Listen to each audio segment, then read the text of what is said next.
Karnataka news beet follow ಮಾಡಿ, subscribe ಮಾಡಿ. ನಟ ದರ್ಶನ್ ಅವರು ಈಗಾಗಲೇ ಮತ್ತೆ ಕಾನೂನು ಹೋರಾಟಕ್ಕೆ ಮುಂದಾಗಿದ್ರು. ಸುಪ್ರೀಂ ಕೋರ್ಟ್ಗೆ ಅರ್ಜಿಯನ್ನ ಸಲ್ಲಿಸಿದ್ರು. ಜಾಮೀನು ಅರ್ಜಿ ಆದ್ರೆ ರದ್ದಾಗ್ಬಿಟ್ಟಿದೆ. ಈಗಾಗಲೇ ಅವರು ಜೈಲು ಸೇರಿ 9 ತಿಂಗಳು ಕಳೆದಿದೆ. ಪತಿಯನ್ನ ಸಂಕಷ್ಟದಿಂದ ಪಾರು ಮಾಡುವುದಕ್ಕೆ ವಿಜಯಲಕ್ಷ್ಮಿಯವರು ನಡೆಸಿದ ಪ್ರಯತ್ನ ಎಲ್ಲವೂ ಕೂಡ ವಿಫಲ ಆಗಿತ್ತು.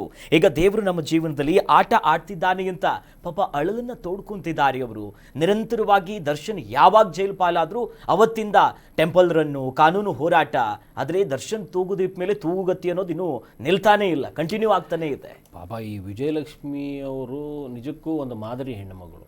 ಆಕೆಗೆ ಏನೇನು ಆಗಬಾರ್ದಾಗಿತ್ತು ಎಲ್ಲವೂ ಆಗೋಗಿತ್ತು. ಆದ್ರೆ ಗಂಡನ ಬಿಡದೆ ಆಕೆ ಬಂದಿರೋ ರೀತಿ ಇದೆಯಲ್ಲ, ಸುಮಾರು ಜನ ಹೆಣ್ಮಕ್ಳಿಗೆ ಮಾದರಿ. ಅಂದ್ರೆ ಸಂಸಾರವನ್ನ ಗುಟ್ಟನ್ನ ರಟ್ಟು ಮಾಡ್ಕೊಳ್ಳೋದೇನೆ ಹೆಂಗೋ ಹೋಗ್ಬೇಕು, ಬಂದಂಗೆ ಹೋಗ್ಬೇಕು ಅನ್ನೋಂಥ ನಿಟ್ಟಲ್ಲ ಆಕೆ ಬಂದು ಸಂದೇಶ ಸಾರಿದ್ದಿದೆಯಲ್ಲ. ದರ್ಶನ್ ಸಂಕಷ್ಟದಲ್ಲಿದ್ದಾಗ ತನ್ನ ಪತಿ ಅನ್ನೋದು ಒಂದೇ ನೋಡಿದ್ರು ಆಕೆ. ಪತ್ನಿಯಾಗಿ ಏನು ಮಾಡಬೇಕು ಅದನ್ನೆಲ್ಲವೂ ಮಾಡ್ಕೊಂಡು ಬಂದ್ರು ಆಕೆ. ದೇವರನ್ನು ಮೊರೆ ಹೋದ್ರು, ಕೋರ್ಟ್ಗೂ ಮೊರೆ ಹೋದ್ರು, ಈ ಕಡೆ ರಾಜಕಾರಣಿಗಳ ಮನೆಗಳಿಗೂ ಎಡತಾಕಿದ್ರು. ಪಾಪ ಅವರು ಎಲ್ಲವನ್ನು ಮಾಡ್ಕೊಂಡೇ ಬಂದ್ರು ಆಕೆ. ನಿಜಕ್ಕೂ ಮಾದರಿ ಹೆಣ್ಮಗಳು ಅನ್ನೋದ್ರಲ್ಲಿ ಎರಡು ಮಾತಿಲ್ಲ.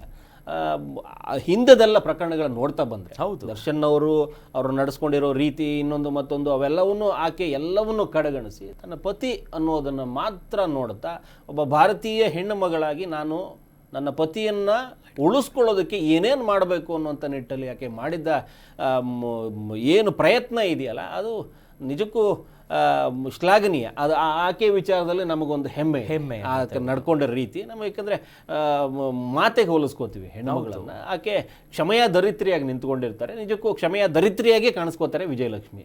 ದರ್ಶನ್ ವಿಚಾರದಲ್ಲಿ ಆಕೆ ನಿಜಕ್ಕೂ ಅದಕ್ಕೊಂದು ಮೂರ್ತ ರೂಪವೇ ಆಗ್ಬಿಟ್ರು. ಕ್ಷಮೆಯ ದರಿತ್ರಿ ಅನ್ನೋದ್ರಲ್ಲಿ ಕ್ಷಮಿಸ್ಕೊಂಡೇ ಬಂದ್ರು ಆಕೆ. ಅಭಿಮಾನಿಗಳು ಕೂಡ ಅದೇ ನಿಟ್ಟಲ್ಲಿ ಅವ್ರಿಗೆ ಸಹಕಾರ ಕೊಟ್ಟಿದ್ದಾರೆ. ತುಂಬ ದೊಡ್ಡ ಮಟ್ಟಕ್ಕೆ ಅವರನ್ನು ಅನುಸರಿಸ್ಕೊಂಡು ಬಂದರು, ಅನುಕರಣೆ ಮಾಡಿಕೊಂಡೇ ಬಂದರು, ಅವ್ರನ್ನ ಬೆಂಬಲಿಸ್ಕೊಂಡೇ ಬಂದರು. ಇವತ್ತಿಗೂ ಕಾಯ್ತಾ ಇದ್ದಾರೆ ನಮ್ಮ ದೊರೆ ಈಚೆ ಬರಬೇಕು ಅನ್ನೋಂಥದ್ದನ್ನೇ. ಆದರೆ ದರ್ಶನ್ ಮಾಡ್ಕೊಂಡು ಹೋಗಿರುವಂಥ ಪ್ರಕರಣ ಏನು ಸಣ್ಣ ಪುಟ್ಟದಲ್ಲ. ಪಿಕ್ ಪಾಕೆಟ್ ಮಾಡ್ಕೊಂಡು ಒಳಗಡೆ ಹೋಗಿದ್ದಲ್ಲ, ಕೊಲೆ ಮಾಡ್ಕೊಂಡು ಒಳಗಡೆ ಹೋಗಿರುವಂಥದ್ದು. ಅದು ದೊಡ್ಡ ಮಟ್ಟಕ್ಕೆ ಸದ್ದು ಮಾಡಿರೋ ಪ್ರಕರಣ, ಸಾಕ್ಷಿ ಆಧಾರಗಳು ಸಿಕ್ಕಿರೋ ಪ್ರಕರಣ. ಹಾಗಾಗಿ ಎಲ್ಲೋ ಒಂದು ಕಡೆ ನೀವು ದೇವರಿಗೆ ವಿಡಿಯೋ ಕಳಿಸೋ ತಕ್ಷಣಕ್ಕೆ ಏನೂ ಆಗೋದಿಲ್ಲ.